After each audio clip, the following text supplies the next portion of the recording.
Hello everyone, কেমন আছেন আপনারা? আশা করি আপনারা সবাই ভালো আছেন। চলে এসেছি আজকে নতুন একটি ভিডিও নিয়ে ও নতুন একটি মুহূর্ত নিয়ে। তো আজকেরা দেখাবো সেই বুনো আদা বা জিঙ্গিবা জেরুমবেট, যা সায়েন্টিফিক নাম।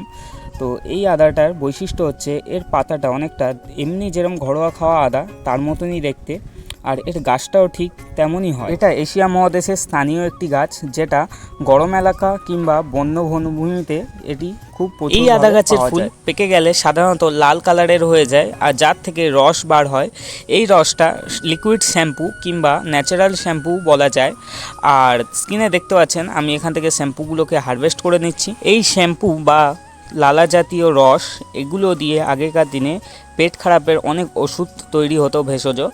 তো এখন এটা অতটা প্রচলন নেই, তো দেখতে পাচ্ছেন, কিন্তু এটা খুবই সুন্দর একটি ন্যাচারাল শ্যাম্পু। ভিডিওটি যদি আপনাদের ভালো লাগে তাহলে ভিডিওটিকে একটি লাইক করে দেবেন ও আমার চ্যানেলটিকে সাবস্ক্রাইব করে দেবেন ও পাশে থাকা বেল আইকনকে অন করে রাখবেন, যাতে এরকম সুন্দর সুন্দর ভিডিও যাতে মিস না হয়, আপনারা প্রতিদিন কিছু না কিছু শিখতে পারেন।